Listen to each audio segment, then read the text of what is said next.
विद्यार्थ्यांसाठी मानव विकास योजनेअंतर्गत एसटी गाड्यांच्या 5 फेऱ्या वाढवल्या। वैभववाडी तालुका शिक्षण संस्थेचे कार्याध्यक्ष जयेंद्र रावराणे यांच्या मागणीला यश। वैभववाडी तालुक्यातील ग्रामीण भागातील विद्यार्थ्यांसाठी मानव विकास गाड्यांच्या फेऱ्या वाढविण्यात याव्यात अशी मागणी वैभववाडी तालुका शिक्षण संस्थेचे कार्याध्यक्ष जयेंद्र रावराणे यांनी केलेली मागणी एसटी प्रशासनाने मान्य केली। या नवीन 5 फेऱ्यांचा शुभारंभ तहसीलदार दीप्ती देसाई यांच्या उपस्थितीत संपन्न झाला। यानंतर शिक्षण संस्थेच्या वतीने चक्का जाम आंदोलन स्थगित करण्यात आले। तालुक्यातील विविध गावातून शाळकरी विद्यार्थी शहरातील अर्जुन रावराणे विद्यालय, हेमंत केशव रावराणे कनिष्ठ महाविद्यालय, आनंदीबाई रावराणे महाविद्यालयासहित आचिरणे कनिष्ठ महाविद्यालयात शिक्षणासाठी येतात। या विद्यार्थ्यांकरिता शासनाच्या मानव विकास कार्यक्रमांतर्गत 7 गाड्या मंजूर आहेत। मात्र गेल्या काही दिवसापासून या गाड्यांचे वेळापत्रक कोलमडले होते। अनेक गाड्या उशिराने धावत होत्या। या संदर्भात वैभववाडी शिक्षण संस्थेने एसटी महामंडळाचे लक्ष वेधले होते। तसेच नव्याने 5 फेऱ्या वाढवून मिळाव्यात अशी मागणी केली होती। मात्र एसटी प्रशासनाकडून त्यांची पूर्तता न झाल्याने चक्का जाम आंदोलन करण्याचा निर्णय घेतला होता। त्यानंतर एसटी प्रशासन खडबडून जागे झाले। आंदोलनाच्या इशाऱ्यानंतर तहसीलदार यांनी याबाबत एसटीच्या अधिकाऱ्यांशी दूरध्वनीद्वारे संवाद साधला। तसेच याबाबत आमदार नितेश राणे यांनी एसटीच्या अधिकाऱ्यांना सूचना दिल्या। त्यानंतर एसटी महामंडळाच्या वतीने या मागण्या मान्य करण्यात आल्या। नव्याने 5 फेऱ्या मंजूर करण्यात आल्या। तसेच सर्व गाड्या वेळेत पोहोचतील असे आश्वासन दिले। यानंतर हे आंदोलन स्थगित करण्यात आले। यावेळी नव्याने सोडण्यात आलेल्या गाड्यांचा तहसीलदार दीप्ती देसाई यांच्या हस्ते शुभारंभ झाला। नोटीस दिलेलं होतं। मी संस्थेचा कार्याध्यक्ष म्हणून मला ही बातमी कळल्यानंतर मी यामध्ये अधिकाऱ्यांशी चर्चा केली आणि सर्वच अधिकाऱ्यांनी यामध्ये सहकार्य केलं आणि हे चक्का जाम आज फायनल केलं होतं। पण एसटी अधिकारी काल आणि याच्या अगोदर 2 दिवस आमच्या संपर्कात होते, तुम्ही चक्का जाम करू नका। पण सुमारे 700 ते 800 विद्यार्थी या स्टँडवरनं आपापल्या गावोगावी जातात। ही वस्तुस्थिती आज प्रत्यक्ष इथे जे विद्यार्थी आले ते चक्का जामसाठी आलेले आहे, प्रत्यक्ष प्रवास करणारे विद्यार्थी या ठिकाणी आलेले आहेत। आणि म्हणून विद्यार्थ्यांना जर 12:30 वाजता 11:15 वाजता पेपर सुटल्यानंतर 12:30 वाजता त्यांना मूळ घरी आपल्या जायला जर एसटी नसली तर संध्याकाळी 5 वाजेपर्यंत वस्तीच्या गाडीशिवाय त्या विद्यार्थ्यांना जायला काही हे नव्हतं। तिकडे खेडोपाड्यामध्ये रिक्षा किंवा सीटर पण जात नाही। म्हणून आमची सातत्याने मागणी होती।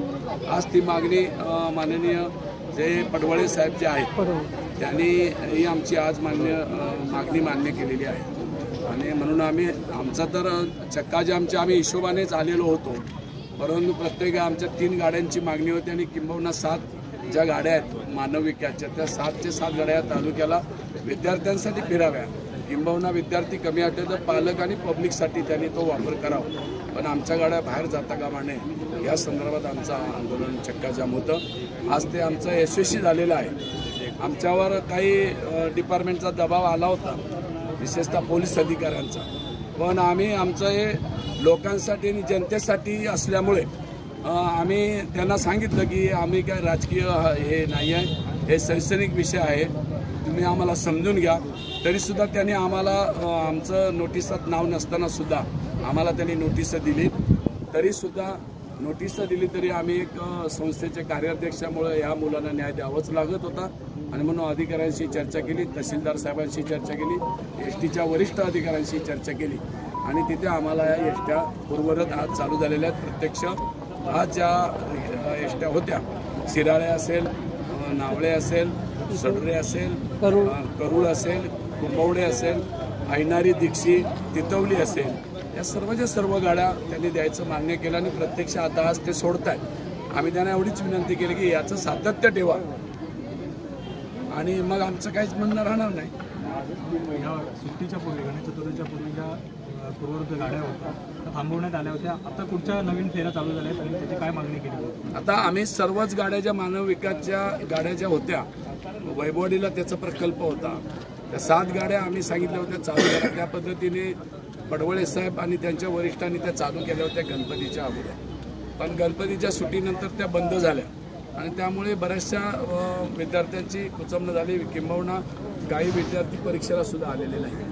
ज्यावेळी विद्यार्थ्यांची आम्ही चौकशी केली बाबा का येत नाही, तर आम्हाला त्या टायमिंगला गाडी आणि म्हणून आम्ही परत चक्का जाम आंदोलनाचं नोटीस दिलं आणि त्याच्यामध्ये आम्ही आमच्या ज्या मानव विकासच्या गाड्या ज्या पाहिजेत त्याच्यामध्ये आम्ही एक्स्ट्रा वैभववाडी करूड कुंभवडे सोनारी अशी एक एक्स्ट्रा गाडी आम्ही मागणी केली. गवळवाडी कुसूरच्या नंतर तिरवडे ऐनारी अशी एक मागणी केली रिंगेवाडी.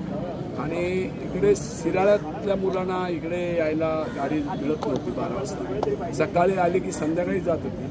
तर शिराळ्यातली काही खेडेगावात एकदम डोंगर भागात ते लोक राहतात म्हणून आम्ही शिराळा गाडी शिराळापर्यंत सोडण्याच्या संदर्भात मागणी केली होती. शिराळा गाडीसुद्धा आज आम्हाला प्रत्यक्ष मिळालेली आहे. आता जो सुरळीत चालला मागच्यासारखी पुन्हा जर परिस्थिती झाली तर त्यानंतर भूमिका काय? मागच्यासारखी जर भूमिका जर यांनी केली तर आम्ही आता पूर्वी सरळ मार्गाने नोटीस देऊन आम्हाला एसट्या चालू केल्या होत्या. त्याच्यानंतर एसट्या बंद झाल्या म्हणून आम्ही चक्का जामचं आंदोलन केलं होतं. या पुढे जर बंद केली तर आम्ही संपूर्ण भाजपच्या मी स्वतः त्या भाजप पक्षात आहे आणि भाजप पक्ष सत्तेवर आहे. सर्व आमदारांच्या नेतृत्वाखाली या तालुक्याचा ह्या एसटी कायमस्वरूपी चालू ठेवण्यासाठी न्यायविलाज असतो. आमदारांच्या नेतृत्वाखाली आम्हाला चक्का जाम करावा लागेल. यामध्ये आमदारांनी विशेष प्रयत्न करून आम्हाला या गाड्या दिलेल्या आहेत आणि म्हणून आम्ही सर्वच विद्यार्थी आणि संस्था यामध्ये आम्ही आमदारांचं हार्दिक स्वागत करतो आणि वेळोवेळी आमदारांनी आम्हाला सहकार्य केलेलं आहे. यावेळी संस्थेचे कार्याध्यक्ष जयेंद्र रावराणे, आगार व्यवस्थापक वैभव पडोले, वाहतूक नियंत्रक बाबू गुरखे, मुख्याध्यापक BS नाथकर व शिक्षक विद्यार्थी उपस्थित होते. नंबर 1 निर्धार न्यूज वैभववाडी.